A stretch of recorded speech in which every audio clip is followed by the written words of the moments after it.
शांति। आज हूँ 25/11/25।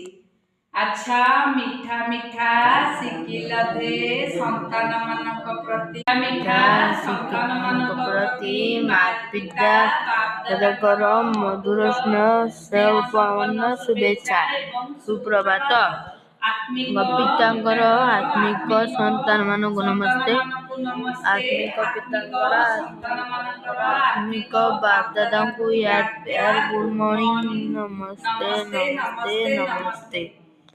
धारणा पाई मुख्य सारांश नंबर 1 व्यवसाय इत्यादि करी आत्मा को पवित्र करबा पाई मध्य समय बाहर करबा को पड़िबो एवं योग करिवार परिश्रम करबा को हेबो।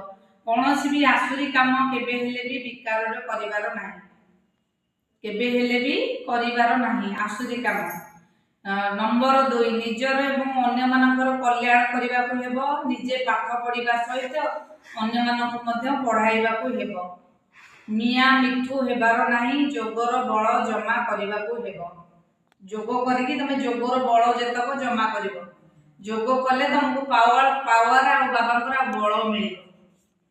वरदान नाम एवं मान सम्मान त्याग द्वारा समस्तंकर स्नेह प्राप्त करुथिबा विश्वर भाग्य विधाता भव।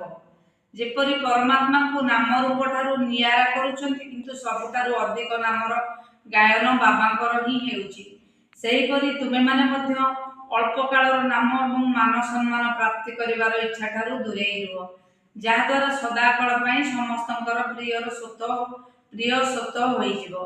जेउ माने निजर नाम मान सम्मानर भिकारी पणिया को त्याग कर दियंती से माने विश्वर भाग्य विधाता होई जाय। तेबे कर्मर फल तो स्वतः भाव में तुम निकट को संपन्न स्वरूप अर्थात भरपूर मात्रा रे आसीबो, किंतु वर्तमान तुमको अल्प कालर इच्छा मात्रा रे अविद्या हेबा को पड़िबो। जदि एबे कंचा फल खाइबार इच्छा को त्याग कर देबो तेबे भाग्य तुम पछ पछे आसीबो। स्लोगान जेहेतु परमात्मा पितांकर संतान अट, तेणु तुमर बुद्धि रूपी पाद सर्वदा सिंहासन उपरे रहिबा उचित। अव्यक्त इशारा अशरीरी अथवा विदेही स्थितिर अभ्यास को बढ़ाओ।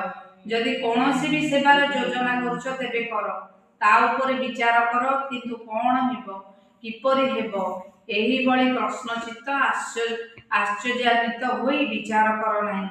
विदेही बा साक्षी होई विचार कर योजना कर, तापरे गोटे सेकेंड भितर निजर स्थिति को संदेह मुक्त कर दियो, कारण एबे स्थितिर ही आवश्यकता रही। विदेही स्थिति अति सहज रे कौन से भी परिस्थिति